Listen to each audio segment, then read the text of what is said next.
So hi everyone, welcome to another video. We're going to talk about NFTs. Is it a scam or are they just legit and it's a bit dodgy? Probably a mixture of two. But let's explain what NFTs are first. We will come back to this page later on just to show you some of the statistics, but the obvious fungible and non-fungible. So a fungible thing is like money, something you can easily trade or exchange said thing with the same type / value, right? So swap shares, whatever, right? Yeah, lovely. Now, an NFT is a non-fungible token where it is not easy to exchange, mix, or whatever, right? It's property, it's asset, it's funds, essentially, right? But they are on blockchains. An NFT is a blockchain identifier which has said thing attached to it, an image of interest. It may well be something like random like a coin. It may be something random like a monkey or an ape or a slug, a seal, whatever it may be, right? And this is where it gets interesting in terms of the value of NFT. So what's happening here?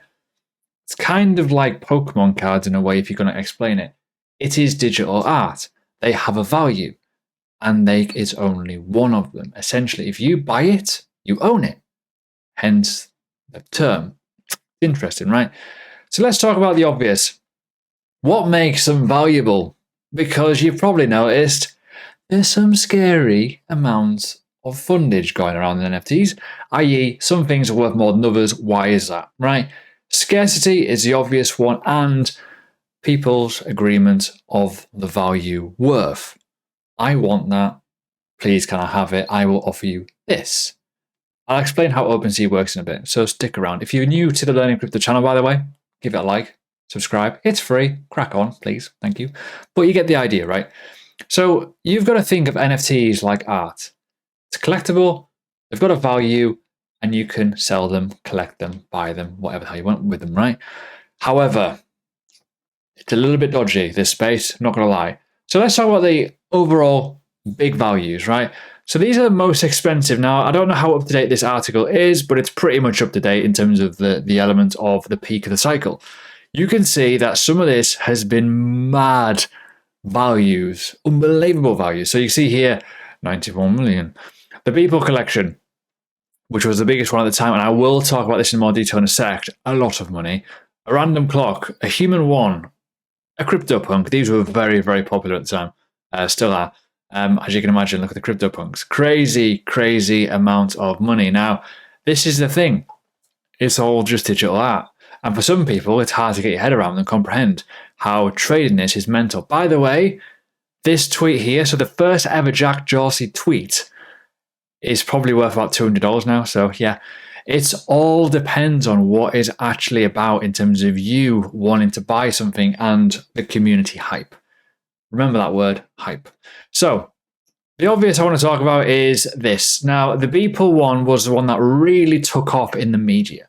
This was unbelievable. So basically, this one here was 5,000 bits of artwork from 2017, one artwork every single day, which gave 5,000, and it was all put into one image, right? It was all a bit of art, right? It's not a bad piece, to be fair. Wouldn't be something I'd buy for $69 million, but you get the idea. But this is where it gets interesting. There's a massive element to this was conflict of interest because the person who bought this knew him. And it was all used through the stake of the company's token, the B20 token. Basically, if you read this bit here, it's mad how you think about it. A little bit dodgy. The person who bought it had a company who was a part of the NFC network, and it was a B20 token. And the idea was a B20 token would be an art gallery virtually for people to walk around some art gallery with VR or on your screen, whatever, to look at art collection. Pretty cool idea. Yeah, until they started using the funds to then buy the Beeple artwork for publicity. Yeah, pretty crazy considering that they both know each other as well. They've been on podcasts together. They've done a lot of things together. Very, very, yeah. And also people had a share in the company. So this is where my lines of it's a bit dodgy in terms of how the NFT market grew. But it is what it is. Other things to talk about as well is obviously the scam side of it. Now, this is Logan Paul apologizing for Crypto Zoo. Very recently came out. This has been exposed very, very recently, actually. And essentially a lot of people lost all their money through a very, very bad project, essentially, if I want to word it in that way. Now, in terms of this is what you got to look out for. If you are learning about NFTs, you've got to do your research. You've got to look to see who's in charge, what the token splits are, the tokenomics, and how you can get involved in them varies from project to project. Now, this is the element. How NFTs get onto the market, it's usually through pre-sale on their website as a brand, right? It's a branded thing. You buy into it, you register an interest in an NFT, and if you get it, you get it. If you don't, you don't, right? And then they're worth something when they go on to OpenSea or Rarible or whatever it will be, right? Now, what's happened with this one is it just went totally lopsided. Everything that was promised wasn't promised. It's just vanished. And yeah, big, big problem. And obviously, it has lost a lot of people. Over 500 people in a project Discord. Yeah, crazy when you think about it. So how many people have lost their money in that? And they probably gave up a long time ago because it's been rumbling on for a while. But you can see there's a lot of things. So basically, they've been buying eggs and it all went wrong. Oopsie. But hey, yeah, crypto for you. So moving on. OpenSea, probably the most obvious place you're going to look at buying. So how does it work? It's kind of like, it's an auction / shop, right? So you can go on whatever the hell you want. So let's just say whatever these are. Wonder Pals, right? And you will see that there's a price on them. So there's a last price, there's a whatever price, right? So we'll go to this one here. And you can buy this. You can buy this for the current price if you so wish to. Or you can make an offer. You can be like, oh, okay, I want to buy that a little bit cheaper, thank you. So yeah, you can get that side of it done, right? So that kind of makes sense. But obviously what you can see is, because it's on a blockchain, you can see all the previous prices. So you can see here, this has got a little bit of a prediction of going up because it have been going up essentially, not by much though. So you got to look at that. But in terms of other things to make note of is obviously the properties and the traits of each NFT. A series like this will have different things. So they'll have obviously 2% with a certain type of hat, the reflective glasses, all that kind of random stuff. So it's a bit, yeah, it's an interesting one. But for me, yeah, you've got to keep your eyes on what is actually, in my opinion, a good community. For me, and I mentioned this before, NFTs is all about community, hype of the community. If you buy something that you like the look of, cool. If you want to buy something to like flip as a tradable card or an asset or whatever it may be, yeah, cool. But you got to go for something that is genuinely cheap, a good community that's hyping it up, and most importantly, being able to sell.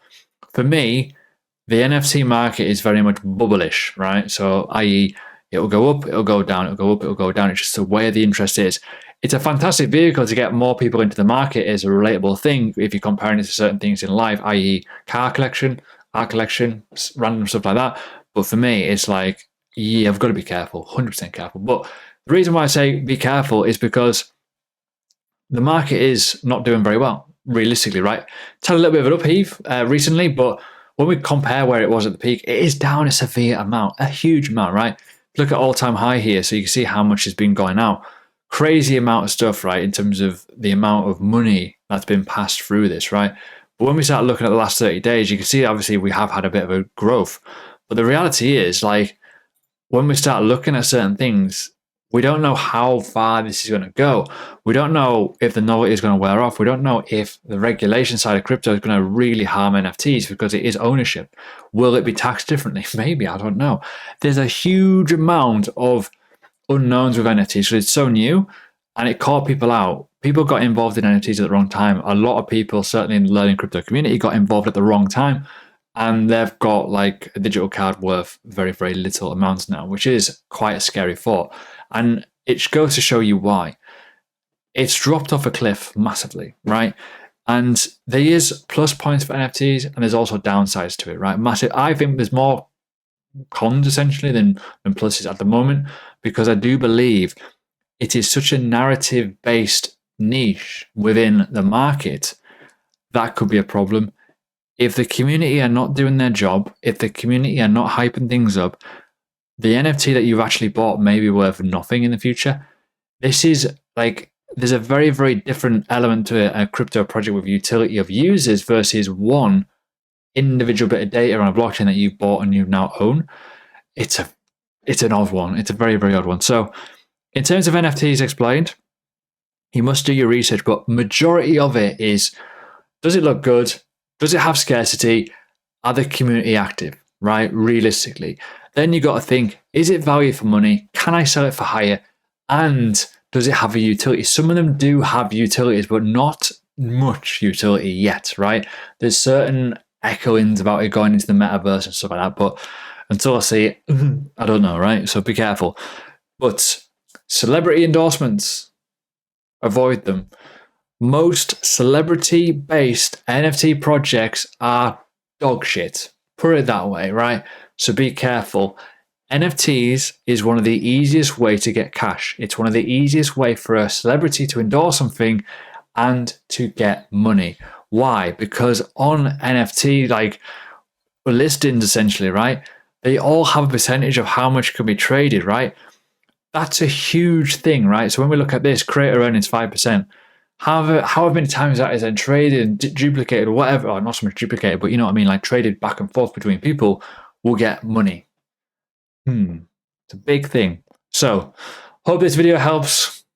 Yes, it's a bit negative, but at the end of the day, I think the pros versus the cons, it's better to focus on the cons so you're not doing something silly. If you're going down the rabbit hole of finding celebrities endorsing NFTs, they might be quick wins, but long-term investments, probably not. Be careful.